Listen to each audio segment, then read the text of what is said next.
Hey,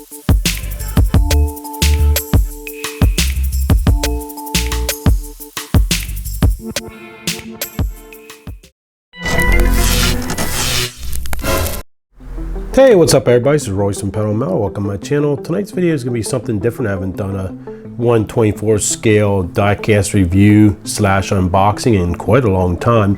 1/24 scale is just really not very popular anymore. I think a lot of the people who build their own models, it's popular, of course.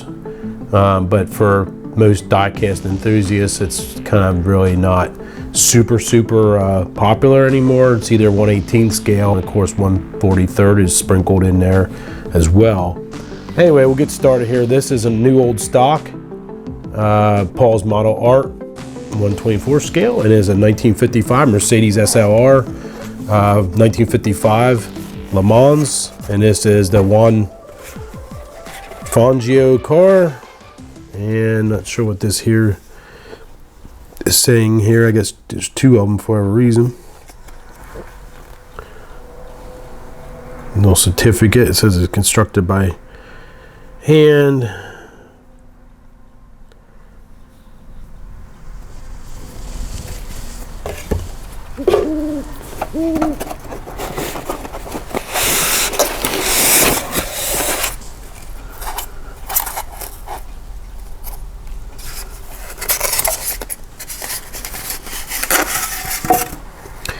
These are very similar to the Franklin Mint cars, in my opinion.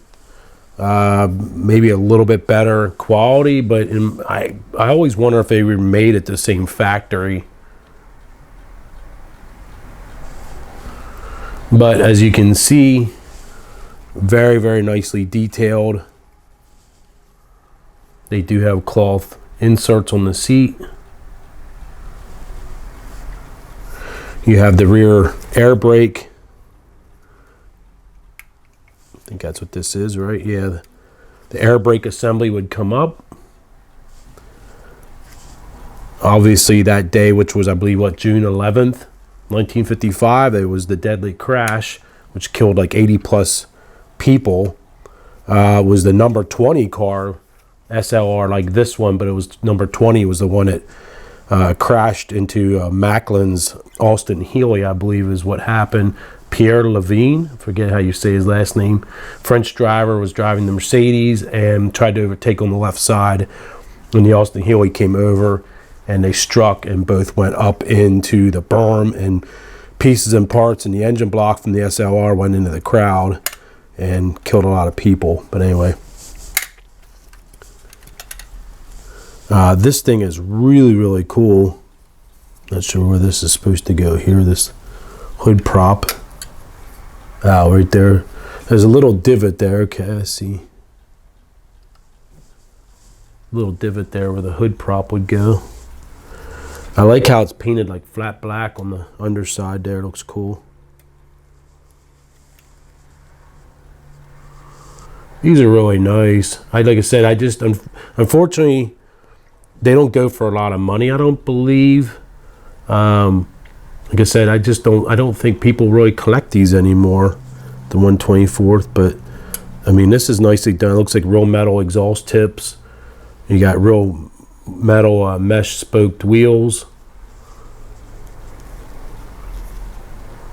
You have the photo etched metal emblems. Looks really great. Interior looks cool.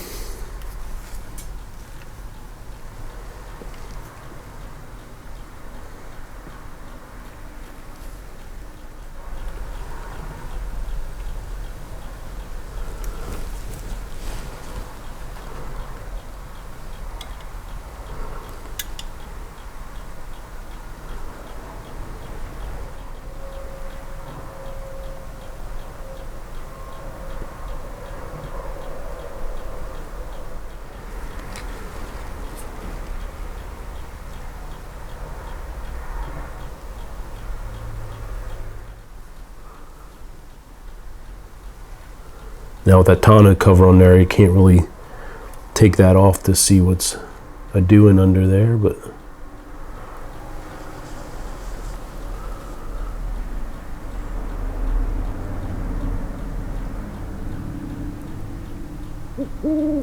Really nicely done. I always like the metal, the mesh here on the front for the intake screen. I always thought that was pretty cool how they did that on the hood.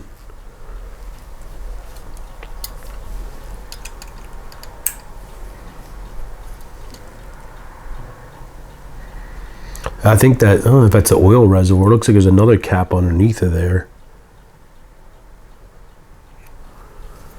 So I assume this is the fuel tank in the back, right? Pretty sure it is. Pretty cool though, the way this hood assembly works. Let's see if we can get the, oh no.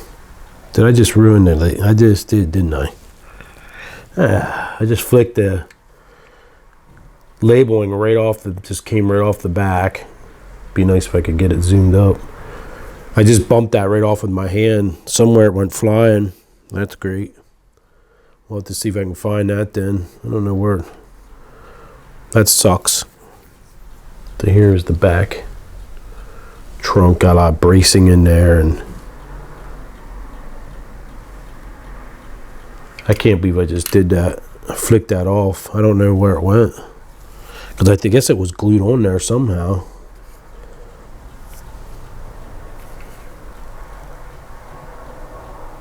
That sucks. You gotta see if I can find it. I don't know where it went.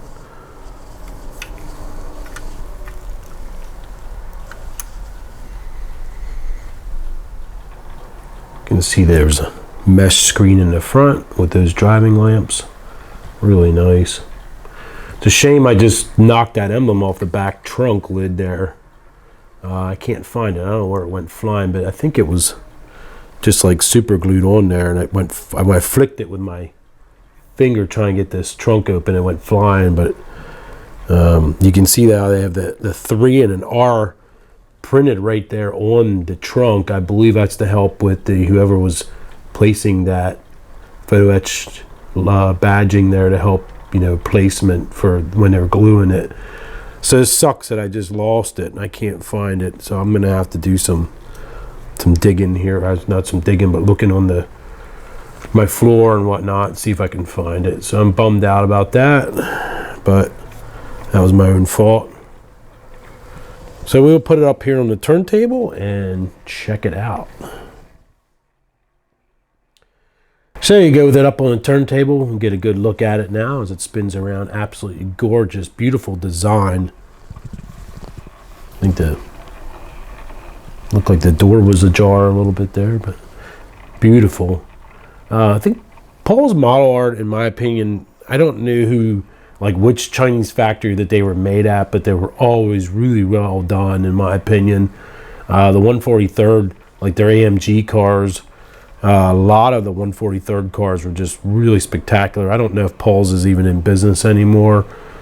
I don't think it is, but I'm sure that factory that was used to build these is still around.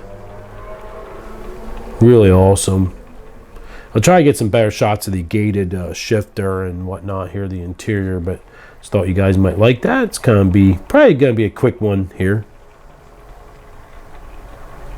So if you're not a subscriber, please consider it. It's free, it can't be free, and hit the notification bell. And if you have any questions or comments, post them down below.